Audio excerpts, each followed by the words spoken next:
Movie की शुरुआत में हमें एक लड़की को दिखाया जाता है जो किसी से बचकर भाग रही होती है। इस दौरान वह बहुत ही ज्यादा डरी हुई होती है। तभी उसे अपनी तरफ एक गाड़ी आती हुई दिखाई देती है। ये देख वह काफी खुश होती है, लेकिन गाड़ी में मौजूद आदमी उसके पास पहुंचकर उसे गन से शूट कर देता है। फिर सीन शिफ्ट होता है और हम एक फैमिली को देखते हैं जिसमें कैसी नाम की एक लड़की अपने डैड लुकस और अपनी स्टेप मॉम सारा के साथ गर्मी की छुट्टियों में घूमने जा रही होती है। हालांकि कैसी को उनके साथ एंजॉय करने में बिल्कुल भी इंटरेस्ट नहीं होता है। फिर हम देखते हैं कि लुकस उन दोनों को हेडली लेक नाम के एक छोटे से टाउन में ले जाता है। जहां पहुंचने के बाद हमें पता चलता है कि लुकस वहां पर अपने छोटे भाई की केबिन में रुकने वाला है, क्योंकि वह चाहता है कि उसकी फैमिली में सब कुछ ठीक हो जाए। इसी कारण वह कैसी को भी अपने साथ ले आता है, जिससे सारा और उसके बीच की दूरियां कम हो सकें। लेकिन कैसी को ये सारी चीजें सिर्फ एक दिखावा लगती है, इसलिए वे अपने डैड से कहती है कि मुझे पता है ये आप सब कुछ मेरे लिए नहीं बल्कि सारा के लिए कर रहे हो, जिससे उसे ये दिखा सको कि आप कितने अच्छे डैड हो। इसके बाद कैसी वहाँ से गाड़ी लेकर निकल जाती है। अब इस बात से लुकस काफी परेशान हो जाता है और पुलिस को कॉल करने का फैसला करता है।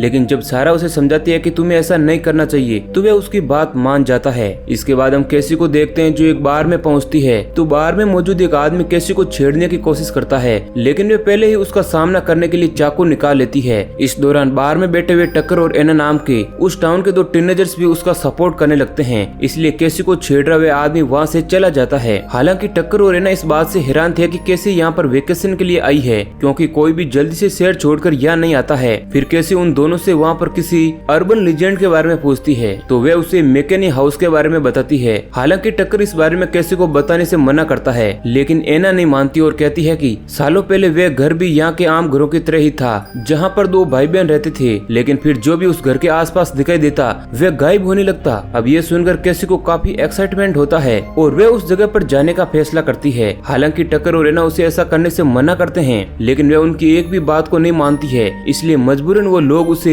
मैकेनी हाउस ले जाते हैं। जहाँ पहुँचने के बाद कैसी जबरदस्ती घर के अंदर चली जाती है, इसलिए टक्कर और एना भी उसके साथ घर के अंदर जाते हैं। हालांकि वो दोनों बहुत ज्यादा डरे हुए होते हैं। तभी उन्हें वहाँ पर एक लेटर मिलता है जिसे एडना मैकेनी के नाम पर भेजा गया था, जो कि उन बच्चों की ग्रैंड मदर थी। हैरानी की बात यह थी कि लोगों का मानना था कि वो बहुत पहले ही मर चुकी है। फिर वो लोग दूसरे रूम में पहुंचते हैं तो वहाँ पर उन्हें एक वीडियो कैमरा मिलता है, जिसमें वो देखते हैं कि एक लड़की को बांध कर रखा गया है और उसे टॉर्चर किया जा रहा है। तभी उन्हें वहाँ पर बहुत सारी कैसेट मिलती है जिनमें अलग अलग गायब हुए बच्चों के नाम लिखे गए थे। इससे पता चलता है कि उन सभी को इसी घर में रखकर टॉर्चर किया गया था। तभी उन तीनों को किसी की आवाज सुनाई देती है, जिससे वो लोग वहीं पर छुप जाते हैं। फिर जैसे ही क्लेड नाम का एक आदमी घर के अंदर आता है तो वो लोग मौका पाकर वहाँ से निकलने की कोशिश करते हैं। इसके बाद कैसी किसी भी तरह से अपनी गाड़ी तक पहुँचती है, जहाँ पर पहले से ही टक्कर और एना पहुँच चुके थे। और क्योंकि क्लेड की सिस्टर उन पर गन से अटैक कर रही होती है, इसलिए वो लोग तुरंत ही निकल जाते हैं। लेकिन उन्होंने गाड़ी को मार्क कर दिया था, जिससे वे लोग उसे ट्रेस कर सकें। इसके बाद हम देखते हैं कि टक्कर को गोली लगने की वजह से वे घायल हो गया था, इसलिए वो दोनों ही कैसी को समझाते हैं कि तुम्हें यहाँ पर किसी के ऊपर भी विश्वास नहीं करना चाहिए और मैकेनी फैमिली के बारे में जो भी बातें फैली हुई है कहीं ना कहीं वो सच है, इसलिए तुम्हें इन चीजों से दूर रहना चाहिए। इसके बाद टक्कर और एना दोनों ही वहाँ से वापस अपने घर की तरफ निकल जाते हैं। फिर कैसी वापस अपने डैड लुकस के पास पहुँचती है तो लुकस गाड़ी पर लगे गोली के निशान को देखकर काफी घबरा जाता है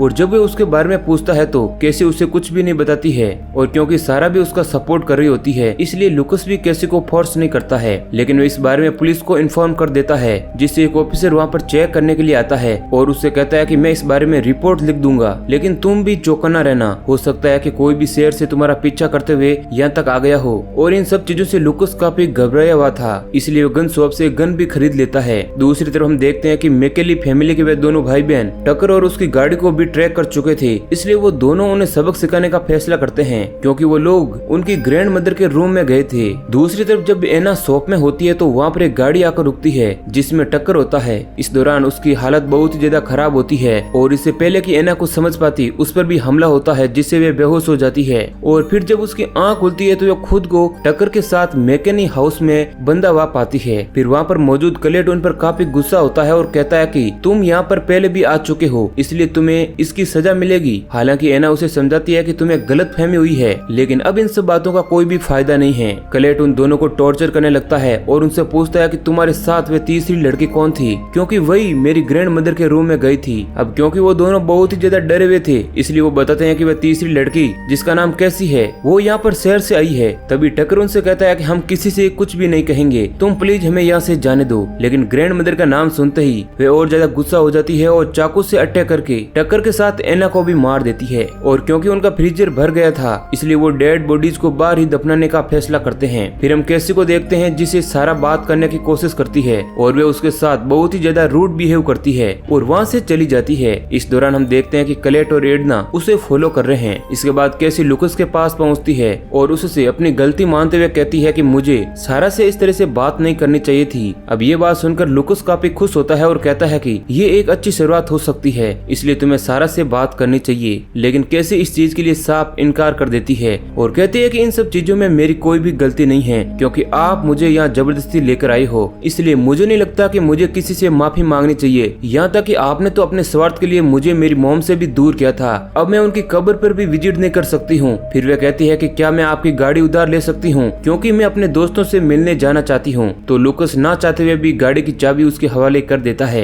अब अगले सीन में हम सारा को देखते हैं जो केबिन में गन को देखकर काफी घबरा गई थी, इसलिए वो लुकस को इसके बारे में पूछती है और कहती है कि मुझे लगता है कि कैसी के साथ साथ तुम्हारा भी दिमाग खराब होने लगा है। हो सकता है कि हमारी गाड़ी के शीशे में किसी शिकारी की गोली लगी हो, पर तुम तो इस एक्सीडेंट की वजह से गन ही घर पर लेकर आ गई हो, जो कि ठीक नहीं है। तब लुकस कहता है कि यहाँ पर खतरा हो सकता है, लेकिन सारा फिर भी नाराज हो जाती है। इसके बाद हम प्रेजेंट सीन में कैसी को देखते हैं जो बार में मौजूद होती है। तभी उसके पास वही पुलिस ऑफिसर पहुंचता है जिसे लुकस ने कॉल करके बुलाया था। वह कैसी से टक्कर और एना के बारे में पूछता है, क्योंकि बारटेंडर ने उसे बताया था कि पिछली रात वो दोनों कैसी के साथ यहाँ से निकले थे। तब कैसी कहती है कि हम लोग सिर्फ ड्राइव पर गए थे, मैंने उन्हें ड्रॉप कर दिया था। हालांकि पुलिस ऑफिसर उससे पूछता है कि क्या उन्होंने गाड़ी से उतरने से पहले तुम्हें कुछ कहा था, तो कैसे इस चीज के लिए साफ इनकार कर देती है। इसके बाद ऑफिसर अपना कार्ड देकर कहता है कि अगर तुम्हें इसके बारे में कोई भी जानकारी मिले तो मुझे जरूर बताना। अब अगले सीन में हम लुकस का केबिन देखते हैं जहाँ पर उसे घर में रहने वाली बिल्ली मरी हुई मिलती है। अब ये देखकर वह काफी घबरा जाता है।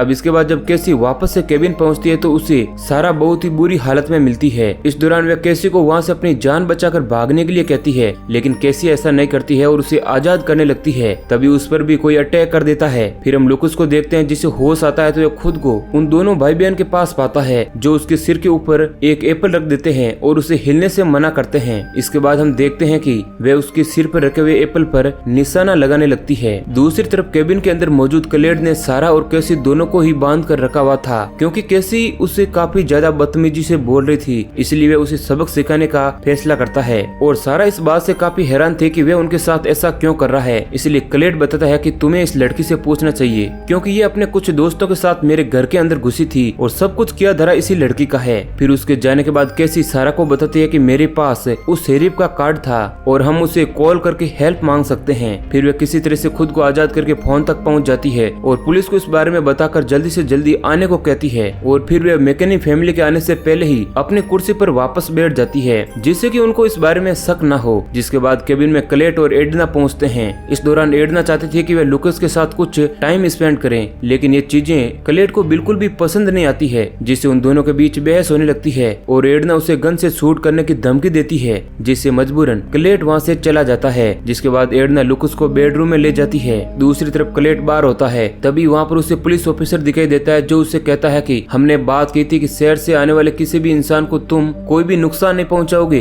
फिर भी तुम ऐसा क्यों कर रहे हो। हालांकि क्लेट उसे समझाने की कोशिश करता है कि वे मेरे घर आए थे, जिस पर पुलिस ऑफिसर उसे कहता है कि अगर ऐसा है तो तुम्हें उन्हें वहीं पर गन से शूट करके मार देना चाहिए था, क्योंकि इस तरह से तुम किसी भी शहर से आने वाली फैमिली को उनके घर पर नहीं मार सकते हो। फिर उनकी बातों से हमें पता चलता है कि पुलिस ऑफिसर भी मैकेनी फैमिली का ही है और वे दोनों का कजन है, जिस बात से उन दोनों में बहस होने लगती है। इसलिए पुलिस ऑफिसर क्लेट को समझाता है कि तुम दोनों मेरे साथ चलो, जिससे सब कुछ ठीक हो जाएगा, लेकिन वे ऐसा करने से साफ मना कर देता है, जिससे वे क्लेट को गन से शूट करने वाला होता है, लेकिन उसकी सिस्टर वहाँ आकर उसे गन से शूट कर देती है। अब इसके बाद क्लेट लगातार ऑफिसर पर अटैक करता है और उसके मरने के बाद काफी खुश होता है। इसके बाद हम केबिन का सीन देखते हैं जहाँ लुकस उनके अंदर आते ही अटैक कर देता है और इस मौके का फायदा उठाकर कैसी और सारा एक दूसरे को आजाद कर लेती है। अब उसी समय एडना अपने पास मौजूद चाकू से लुकस को घायल कर देती है। अब ये देखकर कैसी उसे गन से शूट करने की कोशिश करती है, लेकिन उसे गन चलाना आता ही नहीं था, इसलिए वो दोनों वहाँ से भागने लगती है। लेकिन एडना सारा को पकड़ देती है और उस पर अटैक कर देती है। और क्योंकि लुकस अभी तक जिंदा था इसलिए वो उससे पूछती है कि तुम अपनी बेटी के बारे में मुझे बता दो, मैं तुम्हें छोड़ दूंगी, लेकिन वे उसकी बातों का कोई भी जवाब नहीं दे रहा होता है।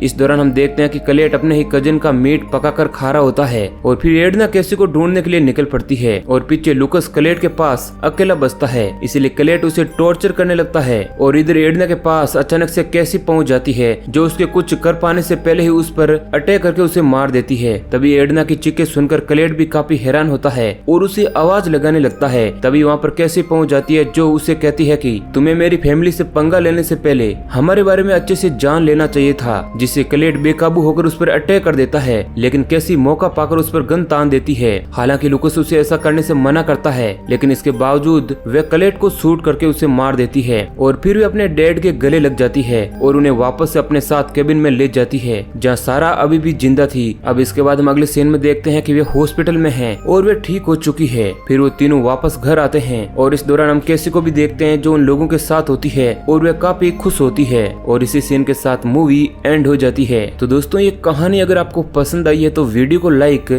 जरूर करना। ऐसे ही और इंटरेस्टिंग वीडियो पाने के लिए हमारे चैनल को सब्सक्राइब करें। धन्यवाद।